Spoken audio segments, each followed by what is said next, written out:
Rasulullah sallallahu alaihi wasallam when he was a child. They could not complete that structure because they did not have enough halal funds, pure funds. For them, halal and haram was totally different. So in their mind, whatever they thought was pure, they didn't have enough of it. They did not have enough funds. So they decided to make the building shorter. So they left a few feet of the space of Kaaba, the land of Kaaba, out of its construction. So that remains the case. Even today, if you get a chance to perform salah in that particular area, which used to be part of the Kaaba, we're literally praying inside the Kaaba, except that there's no wall over there and there's no roof over there. So the Prophet ﷺ, he said, I was present, I was standing inside that hatim, inside the hijr. And by the way, that place is also called Hijr Ismail. The hijr of Ismail alayhi salam, because it is mentioned in some narrations that Ismail alayhi salam is actually buried over there, in that space. Subhanallah, that's how special that place is. Allah subhanahu wa ta'ala granted one of the founders of Kaaba, one of the builders of the Kaaba, a place to rest in that space as well. So the Prophet sallallahu alaihi wasallam is talking about the morning after the night in which he traveled from Masjid al-Haram to Masjid al-Aqsa, and then from Masjid al-Aqsa to the seven heavens. So the next morning, the next day, the Prophet ﷺ was standing in there and he was telling the mushrikeen, he was telling everybody, look, this is what I saw last night. I went to Masjid al-Aqsa, and then from Masjid al-Aqsa, I went to the first heaven and second and third and fourth and fifth and sixth and seventh. There was one person who did not have any question to the Prophet ﷺ as to how. When the Prophet ﷺ said, I did, he said yes. And that was Abu Bakr as-Siddiq radiyallahu anhu, who did not ask a single question as to how or why. He said, you saw it, you're telling me, I believe you 100%. That's why he's called as-Siddiq. So the mushrikeen, the Prophet ﷺ said, when I was telling them that I went to Masjid al-Aqsa, I visited Masjid al-Aqsa, I visited Dome of the Rock, or that place which used to be not covered by a dome.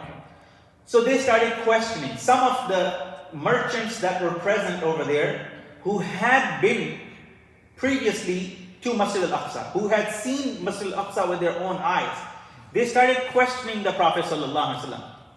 And what kind of question they asked? Silly questions. Oh, how many lights were there? How many lamps were there? What kind of floor was there? How many windows are there? Or how many pillars are there? These kind of silly questions.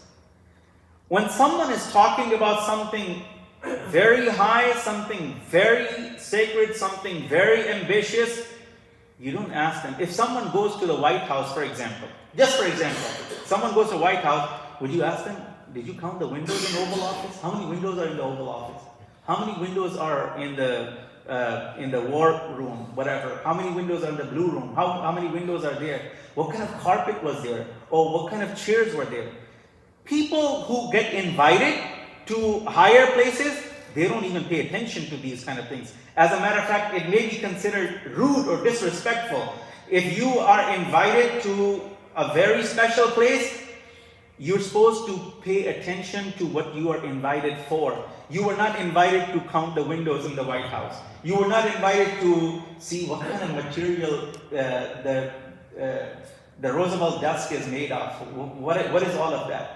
You're supposed to appreciate overall the purpose for which you have been called for. So the Prophet ﷺ was called for a grand purpose, not to count the windows in Masjid al-Aqsa.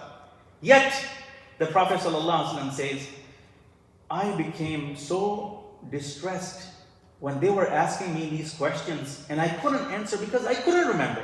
He wasn't paying attention to the windows and pillars and the floor of Masjid al-Aqsa. He was paying attention to meeting the prophets of Allah, being with Jibreel alayhi salam and all of that. Who would be paying attention to windows?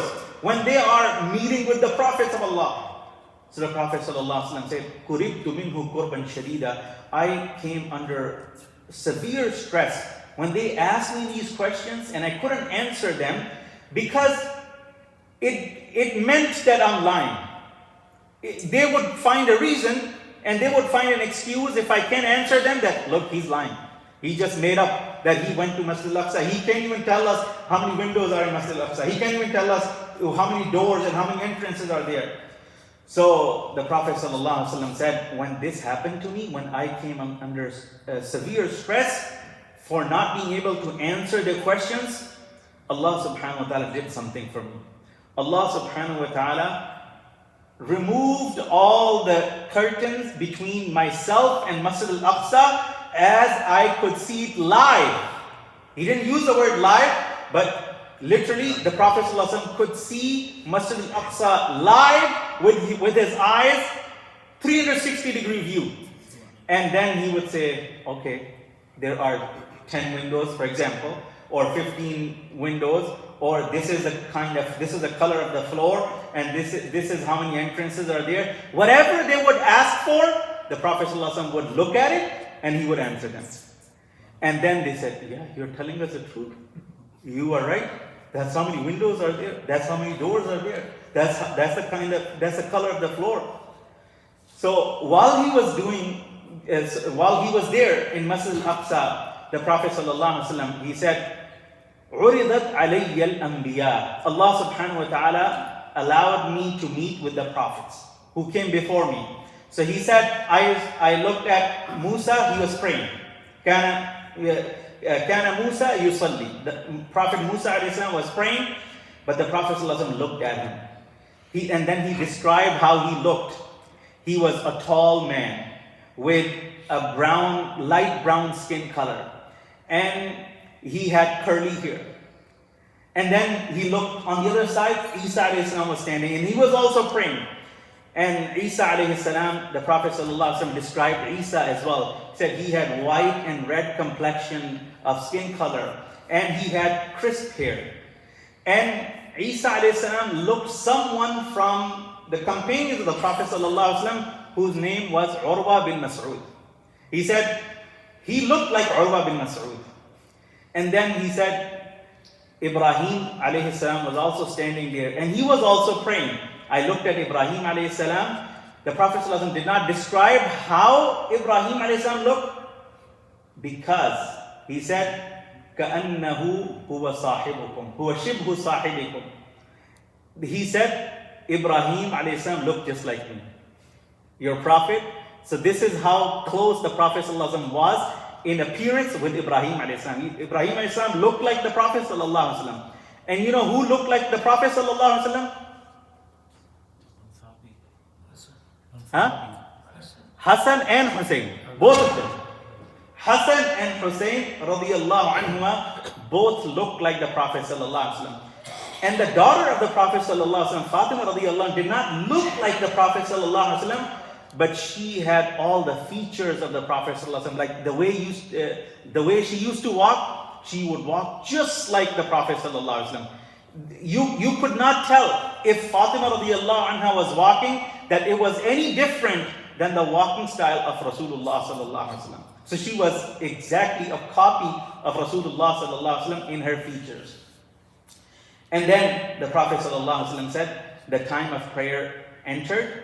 So I led all the prophets in prayer. فَأَمَمْتُهُمْ. I became their imam. The Prophet sallallahu alaihi wasallam became the imam of all the prophets. And after he finished the prayer, Jibreel alayhi salam came to the Prophet and he said, look over there. That's Malik, who is the warden of hellfire. Say salam to him. So the Prophet ﷺ turned in that direction and he looked at Malik. Malik became the first one to say salam to the Prophet ﷺ. Even though Jibreel alayhi salam told the Prophet ﷺ to say salam to him, but Malik did not feel that this was right. He became the first one to say salam to the Prophet ﷺ. Wa akhiru da'wan alhamdulillah rabbil alamin.